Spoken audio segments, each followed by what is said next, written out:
اس کہانی کو آخر تک ضرور سنیے گا اور چینل کو ضرور سبسکرائب کیجیے گا۔ مریم راولپنڈی کی رہائشی تھی، خوبصورت اور خوبرو، پڑھی لکھی اور باشعور۔ یہی وجہ تھی کہ اسے دیکھتے ہی لڑکے کی ماں نے ہاں کہہ دی تھی۔ مریم کی شادی 8-9 سال پہلے ہوئی۔ شادی کے پہلے 6 مہینے میں ہی وہ ماں بننے والی تھی۔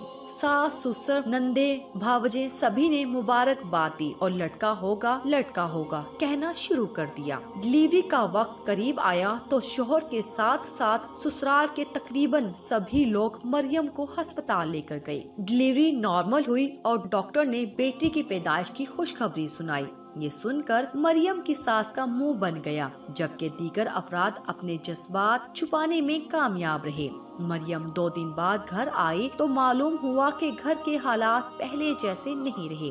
وہ ساس جو بلائیں لیتی تھی آج بے رخی سے بات کر رہی ہے۔ خیر، اگلے ہی سال مریم دوبارہ پریگننٹ ہو گئی۔ اس بار بھی سسرال والے سبھی لوگ لڑکے کی امید لے کر مریم کی خدمت کرتے رہے۔ خدا کا کرنا کہ اس بار ساس کے ساتھ ساتھ نندوں نے بھی مایوسی کا اظہار کیا اور مریم بے بسی کی تصویر بنی ان کے رویے دیکھتی رہی۔ مریم نے شکر کیا کہ ڈلیوری نارمل ہوئی، ورنہ سسرال والے آپریشن پر اٹھنے والے اخراجات بھی باتیں سنا کر نکلوا لیتے۔ 2 سال مزید گزرے، مریم تیسری بار پھر ماں بننے والی تھی، لیکن اس کی حیرت کی انتہا نہ رہی جب مریم کے سسرال والوں نے مریم کو یہ کہتے ہوئے میکے بھیج دیا کہ اگر بیٹیاں ہی پیدا کرنی ہیں تو ڈلیوری کے اخراجات بھی تمہارے ماں باپ اور بھائی اٹھائیں۔ مریم کے ہاں تیسری مرتبہ بھی بیٹی ہوئی تھی۔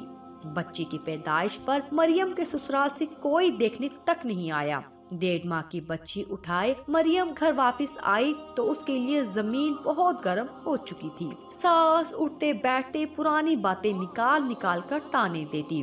کبھی مریم کی بارات کے کھانے کو خراب کہا جاتا، کبھی مریم کے جہیز پہ تنقید کی جاتی، گھر کے ہر کام میں کیڑے نکالے جاتے۔ اس کے پکائے ہوئے کھانے بھی اب برے لگنے لگے تھے۔ مریم صابر و شاکر بچی تھی، چپ چاپ سب کچھ سنتی، مزید محنت اور خدمت کر کے ساس سسر کا دل جیتنا چاہتی تھی۔ سارے گھر کا کھانا پکانا، کھانا پیش کرنا، برتن اٹھانا، برتن دھونا، کپڑے دھونا، صفائیاں کرنا، غرض یہ کہ گھر کا کام اکیلی مریم کے سر تھا۔ عید آئی تو سارے گھر کا سامان نکال کر مریم نے خود ہی سارا گھر پینٹ کیا، سیڑھی پر چڑھ کر پنکھے صاف کیے۔ اپنا گھر ہے، صاف ہوگا، گھر والے بھی سب خوش ہوں گے۔ یہی سوچ کر مریم دن رات کام میں جٹی رہی۔ روزانہ ساس کے سر میں تیل کی مالش کرنا اور سسر کے پیر دبانا مریم کی ذمہ داری تھی۔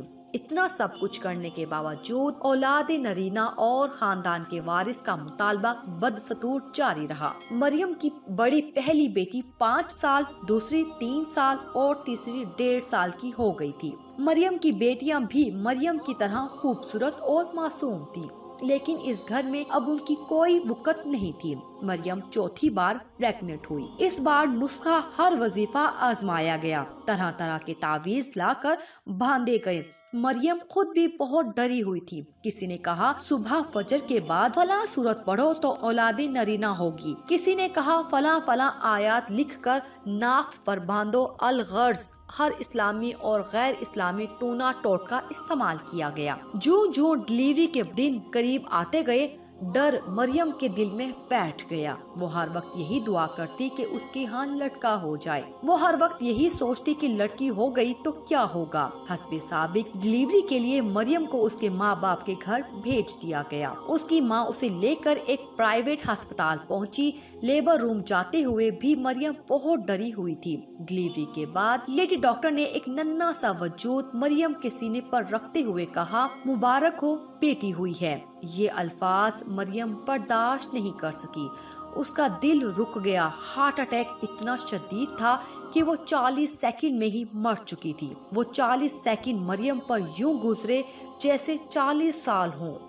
ان 40 سیکنڈ میں مریم سوچتی رہی کہ بیٹی پیدا کرنے میں کیا گناہ ہے، بیٹی پیدا ہونے میں کیا گناہ ہے، میری 3 بچیوں نے کیا گناہ کیا، اور یہ جو ابھی 40 سیکنڈ پہلے ایک بیٹی میری چھاتیوں پر رکھی گئی، اس کا کیا گناہ ہے۔ ان 40 سیکنڈ میں مریم نے آنے والے 40 سالوں کے لیے سوچا، بن ماں کی 4 بچیاں کون سنبھالے گا، اور یہ بچی جس کی عمر ابھی 40 سیکنڈ ہے، یہ بھی اگلے 40 سال اسی ظلم کی چکی میں پیسے گی۔ ڈاکٹر نے مریم کی لاش اور بچی مریم کی بوڑھی ماں کے حوالے کر دی۔ سب کہتے تھے مریم کو دل کا دورہ پڑا ہے، لیکن وہ ہارٹ اٹیک نہیں، مرڈر تھا، ایک کولڈ بلڈ مرڈر۔